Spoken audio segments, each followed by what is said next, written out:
Anak, ayos naman ako noon tibing iyon. Ay binuksan ko ayan gayan laang yung nakalabas Kanina pa akong pindot ng pindot. Pindutin mo lang mama yung back. Bak! May bak ba din Parang wala naman akong makitang bak dito halos lahat napindot ko na. Ako na ma, wait lang. Siya, sige. Sumunod ka din at ako'y nanonood nung kay Alice Go. Are anak, tingnan mo, nakagayan lang yan kanina pa. Ay, sa dami ng pindutin din hindi ko na maintindihan. Pero mo akong remote ma. Are Pagka ganyan ma, pipindutin mo lang tong back. Diba okay na? aba, ang galing! Ang galing ng anak mo, are. Ako talaga'y proud na proud sa iyo Ang galing talaga ng anak ko. Si mama, pinindot ko lang naman yung back, kaya okay na. Anong magaling dun? Sige na, manood ka na. Labis naman talagang akong natutuwa sa panganay kong ari. Alice Go. Ay siya, sige, ingat kayo, ha? Mag-ingat sa biyahe, ay, dahan-dahan, ha?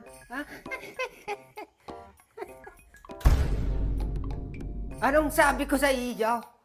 Ha? Pag may bisita, kayo huwag papansin. Diyos ko, nangangatalang laman ko sa iyo. Ha? Punong-puno na ako. Kada may bisita, tsaka kasinggang-singga. Ay, bakit kaya walang makitang likod sa Shopee? Ang mapalitan na are. Yung, nag-reply na ata ang aking textmate. Ay, hindi.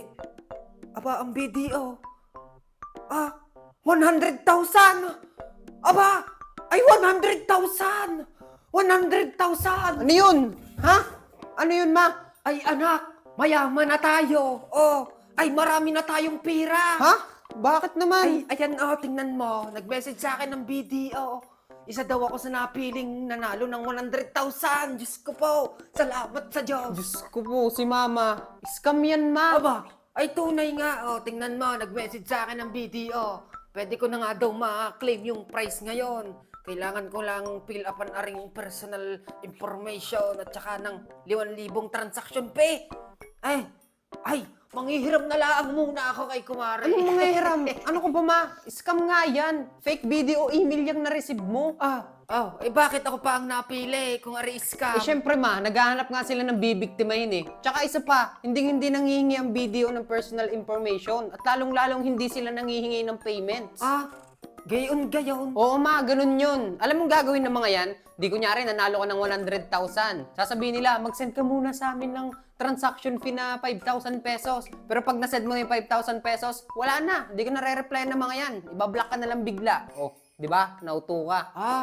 Ay siya, scam nga are. Oo ma, scam yan. Tsaka huwag kang basta-basta pumipindot ng kung ano-anong link. Baka mamaya, scam pala yung mapindot mo. Oo na. Ako gay minamanduhan mo. Hindi ma, sinasabi ko lang yung mga pwedeng mangyari. Di ba? Pinapaliwanag ko lang. Hindi, ako'y minamanduhan mo. Ha? Kaka-cellphone mo yan.